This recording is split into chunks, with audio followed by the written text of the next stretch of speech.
Hello everybody, Mannix here. Going to be doing a knife review on the original, the old model Cold Steel AK-47. This happens to be the aluminum. It also came in G10 like it does now, but the biggest difference between the old model and the new model is that the old model had the Ultra Lock. And in short, the Ultra Lock essentially is a Benchmade Axis lock, but it's Cold Steel's version. And I think this knife is really awesome. Is the new AK-47 an improvement over this one? Disregarding the whole aluminum thing, let's just pretend this is the G10 model. Yeah, you know, the new one is, I want to say it's a little bit slower, but really because of the wave feature on here that they both have, it's not that big of a deal because it uses the Triad lock, which is obviously going to be a lot stronger than this Ultra Lock right here, but the Ultra Lock is faster. Fail, I'll try that again, cool. So you can release it to relieve the tension on the blade, just like you would a Benchmade Axis lock, or a SOG arc lock, or Spyderco's cage ball bearing lock, or perhaps the compression lock. It's cool. I like side actuating locking mechanisms like this because it's just, they're not only are they ambidextrous generally speaking, but you can release the tension on it because your hand is not touching the blade at all.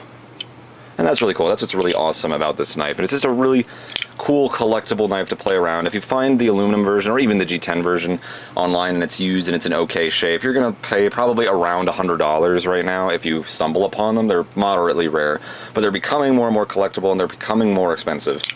So let's get right into the review. Let me do the specs. I'm just going to measure them because it's kind of hard to find old knife model specs and such online. We have an overall length of about 9 1/4 inches, just under 9 1/4. It's like 9.2 inches. The blade length, 3.6 inches or so.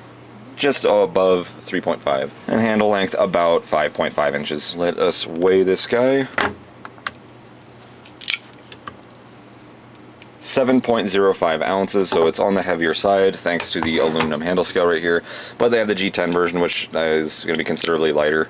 We have an FRN pommel right here. On the new one they upgraded to an aluminum pommel, and then back in the day Cold Steel actually did sell an aluminum pommel like upgrade you could buy for your AK-47, but they all came with the FRN pommel.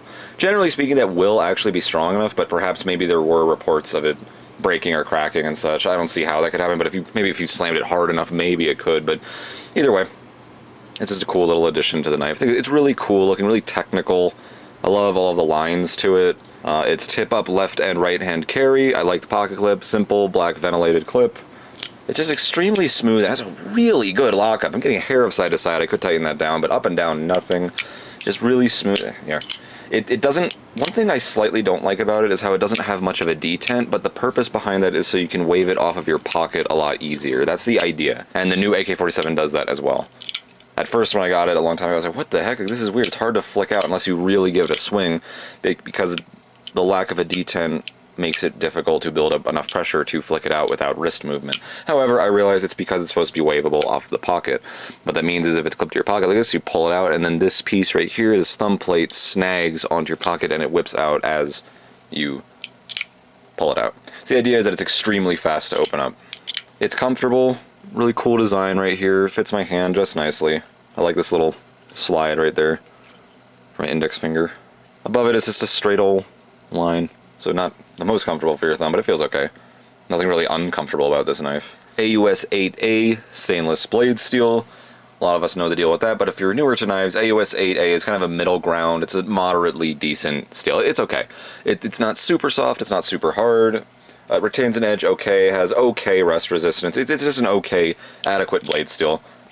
I happen to love AUS 8. I've never had any issues with it, really. I mean, I use my knives normally. I don't cut stuff, but I use them just like any average person would when I'm at work or when I'm opening a package or something, and I keep my knives stropped. And I've never really actually had an AUS 8A blade steel go dull on me where I had to resharpen it. That just never happened to me, ever. Now, granted, I do have a huge collection of knives. I have a lot of knives, and I rotate them through my EDC. It's not like if you only have, one knife, maybe eventually it would be an issue. But generally speaking, AUS 8A is completely adequate. Just take care of your blade.